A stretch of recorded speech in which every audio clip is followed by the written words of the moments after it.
Hello friends, study with BS classes में आपका बहुत बहुत स्वागत है। आज हम पेरिस ओलंपिक के बारे में जानेंगे। तो पेरिस ओलंपिक 2024 है ना, ये फ्रांस की राजधानी पेरिस में हो रहे हैं। इसके पहले जो ओलंपिक हुए थे वो टोक्यो में हुए थे, है ना, जापान की राजधानी टोक्यो में हुए थे। सबसे पहले हम ब्रीफ इंट्रोडक्शन देख लेंगे कि ओलंपिक खेलों का इतिहास क्या है। ओलंपिक का इतिहास बहुत प्राचीन है और ये खेल काफी पुराने समय से मानवीय सभ्यता का हिस्सा रहा है। इसकी शुरुआत ग्रीक महाद्वीप में हुई थी, जहां पहली ओलंपिक खेल 776 ईसा पूर्व में आयोजित हुआ था। इन खेलों में प्रतियोगिता धन, सम्मान और सांस्कृतिक महत्व की दृष्टि से बहुत महत्वपूर्ण थी। ग्रीक ओलंपिक खेलों की प्राचीनता के कारण 394 ईसा पूर्व में इन्हें बंद कर दिया गया था, लेकिन माध्यमिक काल में यूरोप में संस्कृति के पुनर्जीवन के साथ ओलंपिक का पुनः आयोजन शुरू किया गया। आधुनिक ओलंपिक खेलों की शुरुआत 19वीं सदी के मध्य में हुई, जब पिएरे दे कर्बेटे ने 1896 में यूनान के एथेंस नामक शहर में इन खेलों का आधुनिक रूप से चालू हुए। वर्तमान में ओलंपिक खेलों के आयोजन हर 4 वर्ष में एक नए देश में होता है, जहां प्रमुख खेल और पुरस्कार समारोह होते हैं। भारत ने अपना पहला ओलंपिक स्वर्ण मेडल 1928 में आमस्टरडम ओलंपिक में जीता था। और कौन से खेल में जीता था? हॉकी में जीता था।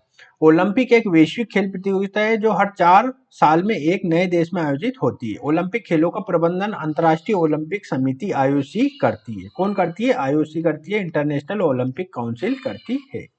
पेरिस ओलंपिक खेल 2024 के बारे में हम जान लेते हैं। ये ओलंपिक खेल 26 जुलाई 2024 से 11 अगस्त 2024 तक आयोजित किए जाएंगे, है ना। इनमें कई विभिन्न खेल शामिल होंगे, जैसे कि athletics, swimming, basketball, badminton, tennis, golf, gymnastic, water polo, volleyball, hockey, motor sports आदि खेल शामिल होंगे। इसका शुभंकर क्या है? जो पेरिस में होने वाले खेल है ग्रीष्मकालीन, इसका शुभंकर फ्रीज है ना, ये वाला फ्रीज है, जिसका आकार छोटे पारंपरिक फ्रीजियन टोपियों के समान है। ये स्वतंत्रता और फ्रांसीसी गणराज्य के प्रतीकात्मक आंकड़ों का प्रतिनिधित्व करता है। ये वाला इसका ये शुभंकर है फ्रीज। अब भारत के परिप्रेक्ष्य में देख लेते हैं पेरिस ओलंपिक 2024। भारत का पेरिस 2024 ओलंपिक शेड्यूल की शुरुआत 25 जुलाई से होगी, है ना। 25 जुलाई के दिन दीपिका कुमारी खेलेगी तीरंदाजी में। कौन खेलेगी? दीपिका कुमारी। मैं लिख देता हूँ, दीपिका कुमारी, ये तीरंदाज है, उसमें खेलेगी। तीरंदाज है ना, तीरंदाज है, खेलेगी। 25 जुलाई से होकर आने वाले 16 दिनों में देश के 112 एथलीट 16 खेलों में 69 इवेंट्स में पदकों के लिए प्रतिस्पर्धा करेंगे। 29 सदस्यीय मजबूत एथलेटिक टीम पेरिस 2024 में भारतीय दल का सबसे बड़ा हिस्सा है। जो एथलेटिक वाली टीम है वो सबसे बड़ा हिस्सा है। नीरज चोपड़ा सहित 16 अलग अलग मेडल इवेंट में प्रतिस्पर्धा के लिए फ्रांस का सफर तय करेगी। तो कभी पूछ लिया जाए तो एथलेटिक्स में जो दल गया है भारत का, वो सबसे बड़ा दल है। 21 सदस्यीय दूसरे नंबर पे 21 सदस्यीय शूटिंग टीम पेरिस 2024 में किसी अन्य खेल की तुलना में भारत की दूसरी सबसे बड़ी टीम होगी। तो शूटिंग टीम दूसरी सबसे बड़ी टीम है। ये किसी भी खेल में मैदान पर उतारी गई अब तक की सबसे बड़ी भारतीय टीम होगी, जो बड़ी आसानी से टोक्यो 2020 की टीम को पीछे छोड़ देगी, है ना। तो ये 21 सदस्यीय शूटिंग टीम है, 29 सदस्यीय एथलेटिक टीम है। दीपिका कुमारी और तरन्नुम राय समेत तीरंदाजी पेरिस 2024 में प्रतिस्पर्धा करने वाले पहले भारतीय होंगे, जब वे आधिकारिक उद्घाटन समारोह के एक दिन पहले 25 जुलाई, मतलब आज 25 जुलाई को व्यक्तिगत रैंकिंग राउंड के लिए लेस इनवैलिड्स मैदान में उतरेंगे, है ना। तो आज इनका मुकाबला हो रहा है, जो मैंने बताया था, तीरंदाज है दीपिका कुमारी और तरन्नुम राय। हालांकि पेरिस 2024 में भारत का पहला पदक जीतने का मौका चेट उरेक्स में नेशनल शूटिंग सेंटर में होगा, जहां मिश्रित टीम 10 मीटर एयर राइफल पदक मैच 27 जुलाई को निर्धारित है। मतलब 27 जुलाई को भारत के लिए पहला मेडल आने की संभावना है। 2 भारतीय टीमें संदीप सिंह और एला वलारियन और अर्जुन बबूता, रमिता जिंदल मिश्रित टीम 10 मीटर एयर राइफल में प्रतिस्पर्धा करने वाली है। मनु भाकर 2 व्यक्तिगत पिस्टल स्पर्धाओं के साथ साथ 10 मीटर एयर पिस्टल मिश्रित टीम स्पर्धा में भी हिस्सा लेगी। तो मनु भाकर भी खेलेगी, है ना, पिस्टल में। इस बीच नीरज चोपड़ा पुरुषों की भाला फेंक स्पर्धा में प्रतिस्पर्धा करेंगे। इस प्रतियोगिता को क्वालिफायर 6 अगस्त को होगा और फाइनल 2 दिन निर्धारित है। वो इस स्पर्धा के मौजूदा चैंपियन है, अर्थात टोक्यो में जो पहले हुआ था 7 अगस्त, है ना, 7 अगस्त के दिन इन्होंने मेडल जीता था, है ना, 7 अगस्त के दिन मेडल जीता था। इसी उपलक्ष्य में भारत सरकार ने इसको भाला फेंक दिवस भी घोषित किया है, राष्ट्रीय भाला फेंक दिवस भी घोषित किया है। 2 बार की ओलंपिक पदक विजेता पीवी सिंधु 27 जुलाई से 5 अगस्त तक होने वाले बैडमिंटन स्पर्धाओं में भाग लेगी या हिस्सा लेगी। जबकि टोक्यो 2020 की रजत पदक विजेता मीराबाई चानू महिलाओं की 49 किलोग्राम वेट लिफ्टिंग प्रतियोगिता में 7 अगस्त को होगी। तो ठीक है, देखो 7 अगस्त के दिन मेडल मिल सकता है भारत को, है ना। नीरज चोपड़ा जिस दिन खेलेंगे वो पदक मिल सकता है। 5 अगस्त अगर ये पीवी सिंधु फाइनल पहुंचती है तो 5 अगस्त को पदक मिल सकता है। तो बहुत सारी आशाएं हैं भारत के साथ।